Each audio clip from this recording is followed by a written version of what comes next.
நான் உங்களுக்காக ஜெபிக்கட்டுமா?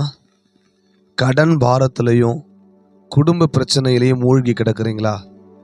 எப்போ பார்த்தாலும் சண்டை, பிரிவினை, வீட்டுக்குள்ளே போனாலே சமாதானமே இருக்க மாட்டேங்குது பாஸ்டர். நான் எவ்வளவோ ஜெபிக்கிறேன், என் வாழ்க்கையில் ஒரு விடுதலை வரமாட்டேங்குது, ஒரு நிம்மதி கிடைக்க மாட்டேங்குது, நான் என்ன செய்கிறதுனே தெரியலை, அப்படிப்பட்ட ஒரு சூழ்நிலையில தான் நான் இன்னைக்கு வாழ்ந்துக்கிட்டு இருக்கிறேன் அப்படின்னு சொல்லி இந்த வீடியோவை பார்த்துக்கிட்டு இருக்கிறீங்களா? கவலைப்படாதீங்க. ஏசப்பா இன்னைக்கு உங்களுக்கு ஒரு நல்ல வாழ்க்கையை, எதிர்காலத்தை கொடுக்க போகிறார்.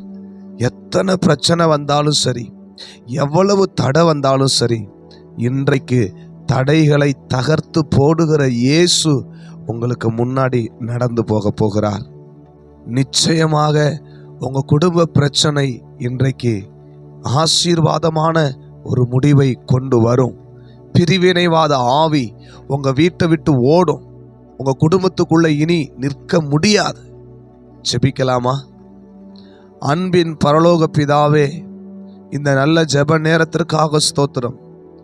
குடும்பத்தில் பலவிதமான போராட்டத்தோடு, பிரச்சனையோடு, தனிமையான ஒரு வாழ்க்கையை அனுபவித்து கொண்டிருக்கிற ஒவ்வொருவருக்காக உம்முடைய சமூகத்தில் நான் ஒருமனப்பட்டு ஜெபிக்கிறேன்.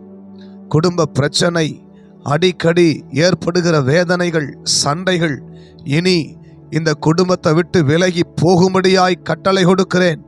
ஒரு அற்புதம் நடக்கட்டும், அதிசயம் நடக்கட்டும். பிசாசானவனுடைய தந்திரங்கள், மனுஷனுடைய தந்திரங்கள் இயேசுவின் நாமத்தில் இந்த ஜெப நேரத்தில் நிர்மூலமாகி போகும்படி கட்டளை கொடுக்கிறேன். அப்பா, அற்புதங்களை செய்யுங்க, அதிசயங்களை செய்யுங்க. நீர் நிச்சயமாய் அதை செய்வீர் என்று நான் விசுவாசிக்கிறேன். இயேசு கிறிஸ்துவின் நாமத்தினால இன்றோடு ஒரு முடிவுக்கு வரட்டும். நன்மையான ஆசீர்வாதமான முடிவை கர்த்தர் கொடுக்கிறதற்காக ஸ்தோத்திரம். அற்புதங்களை செய்யும் இயேசு கிறிஸ்துவின் நாமத்தில் ஜெபிக்கிறேன் நல்ல பிதாவே, ஆமேன்.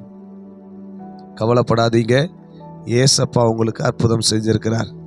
உங்களுக்கு ஜெப உதவி தேவை அப்படின்னா கீழே தெரிகிற எங்களுடைய நம்பருக்கு நீங்கள் தொடர்பு கொள்ளலாம். கர்த்தர் உங்களை ஆசீர்வதிப்பார்.